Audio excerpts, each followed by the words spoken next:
Apareceu um cruzeirense aqui falando que o Volpi, do Galo Volpi, nosso mascote e símbolo do Atlético, quase igual ao escudo hoje em dia, significa raposa em italiano. Volpi significa raposa e é óbvio que ele está enganado, mas o pior é que no final ele fala que o Atlético vive em função do Cruzeiro, tem o sonho de ser Cruzeiro, e eu vou provar que é exatamente o contrário disso. E eu vou dar 3 exemplos do Cruzeiro em função do Atlético tomando decisões ou fazendo algumas tentativas que obviamente não deram certo. Uma delas, no caso, deu certo, mas foi em função do Atlético, é a própria escolha da Raposa como mascote. Mas é normal, cruzeirense tentando redesenhar a própria história é muito comum. O problema é quando eles tentam mexer na história do Atlético, e é isso que me fez começar a pesquisar sobre futebol, história do futebol e me apaixonar por isso.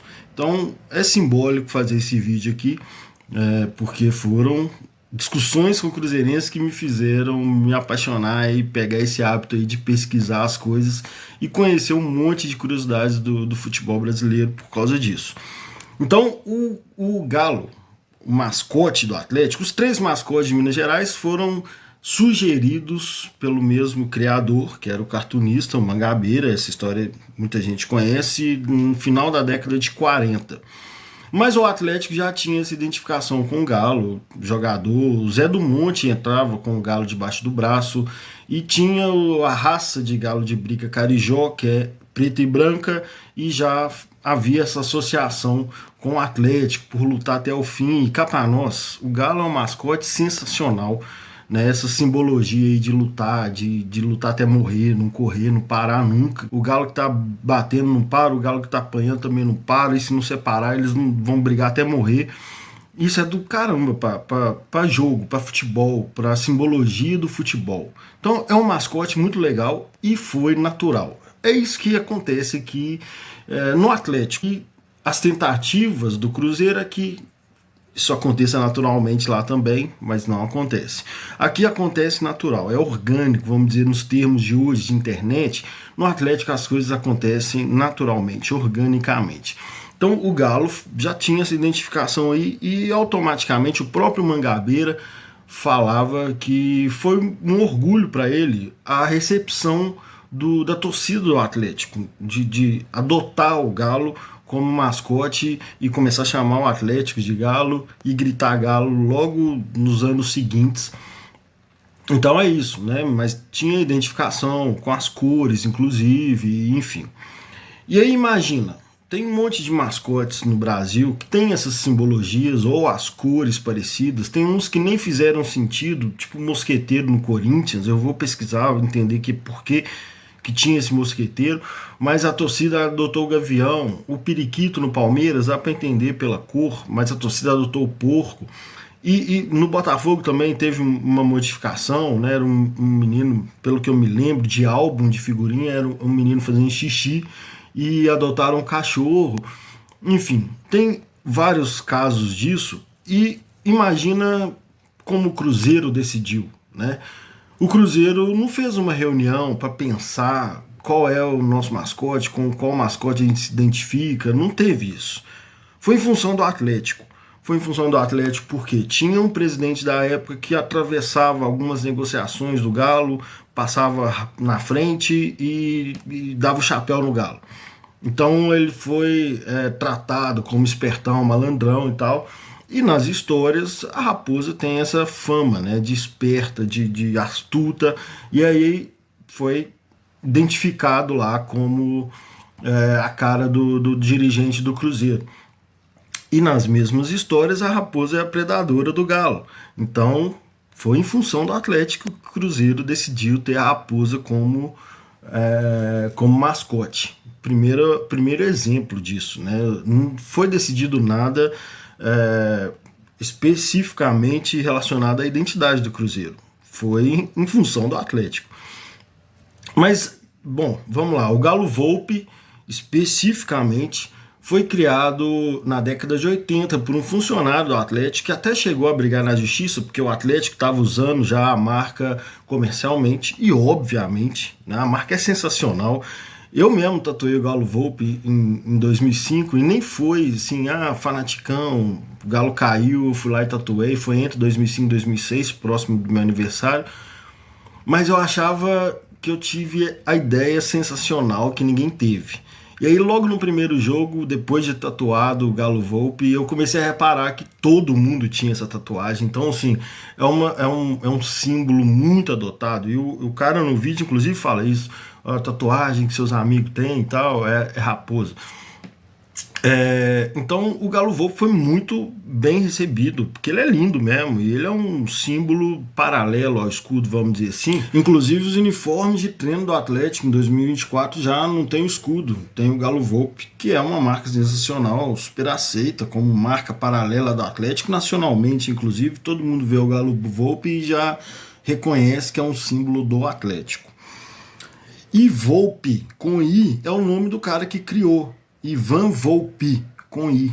E Volpe, com E, em italiano, é raposa. De fato, existe essa coincidência, mas assim, não tem ligação direta. O cara podia chamar José da Silva e chamar o Galo da Silva, que não teria nada a ver com a raposa. Mas, né, como eu já disse, a raposa foi escolhida como mascote do Cruzeiro em função do Galo, e não o contrário. Só que aí vem o outro exemplo do Cruzeiro tomando, né, atitudes baseadas no que funciona no Atlético naturalmente. Porque o Cruzeiro criou uma raposa estilizada para ser um símbolo paralelo e esteve no manual da marca do Cruzeiro durante vários anos. Essa raposa, não sei se está mais, porque tem lá no site agora pedindo para baixar. Quem quiser pedir pelo e-mail o manual da marca do Cruzeiro, mas já esteve disponível. E essa raposa fazia parte da marca do Cruzeiro oficial. Então ela foi criada com a tentativa de criar um símbolo paralelo relacionado ao mascote, e que não deu certo. Não pegou, nunca teve essa identificação, foi usado por muito tempo, mas não chegou a ser tatuado pela torcida, abraçado pela torcida, igual o Galo Volpe é pela nossa torcida aqui. E por último, vou dar mais dois exemplos, mas aí já relacionados à torcida, de que as coisas acontecem no Atlético bem naturalmente, né? Na verdade, é um exemplo que o Cruzeiro teve duas tentativas de copiar e descontar, no caso, e que aconteceu naturalmente, que muita gente não sabe, né? Que é o termo Maria, que a torcida do Galo usou o Cruzeiro e também se nacionalizou, né?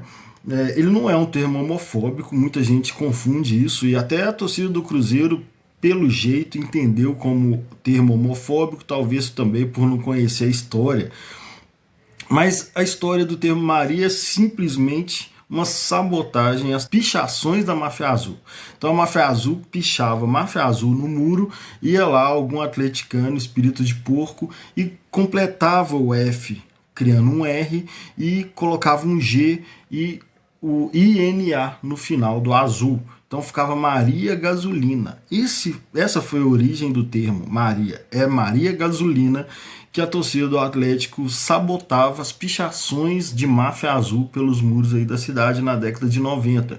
E aí isso popularizou e ficou famoso e tal, e o pessoal começou a chamar os cruzeirenses de Maria. E aí a torcida do Cruzeiro se ofendeu, entendeu como, sei lá, esse papo de homofóbico mesmo, e né, a prova é que não era, é a história da origem disso, mas a torcida do Cruzeiro entendeu como tal e tentou criar duas vezes nomes de mulher para a torcida do Atlético. A primeira foi Rosana, por causa da camisa rosa do Galo, foi de 2011, se não me engano, a camisa de treino rosa. E eles zoavam muito. O Cruzeiro depois foi ter camisa rosa também, né, nas campanhas da Adidas, enfim, então perdeu totalmente o sentido. Mas eu também, para mim, nunca teve problema. Eu comprei essa camisa no primeiro dia, acho ela sensacional. Mas o Rosanas, o pessoal tentou chamar a torcida do Galo de Rosanas por causa dessa camisa rosa. E o mais engraçado é Lurdinha, porque o Atlético tem essa identificação com o bairro de Lourdes, em Belo Horizonte, a sede de Lourdes. O primeiro estádio do Atlético foi na sede de Lourdes, primeiro estádio não, né? O o estádio mais longevo do Atlético, porque lá no início teve outro estádio, mas o estádio mais duradouro do Atlético foi na sede de Lourdes, onde hoje é o Diamond, e aí eles criaram esse apelido de Lourdinha por causa do bairro de Lourdes, para tentar descontar o termo Maria, que foi conhecido nacionalmente, e é óbvio que também não deu certo. Então, dessas quatro tentativas de fazer algo parecido com o que acontece no Atlético, só a Raposa deu certo, mas a Raposa estilizada paralela ao escudo não deu certo, Rosana não deu certo e Lourdinha também não deu certo, nada pegou, porque no Atlético as coisas acontecem naturalmente e existe essa tentativa aí do Cruzeiro de fazer as coisas, né, artificialmente e não pega. Mas essa é a história do Galo Volpi. O Galo Volpi é um símbolo que foi criado dentro do Atlético por um funcionário do Atlético e pegou do jeito que pegou.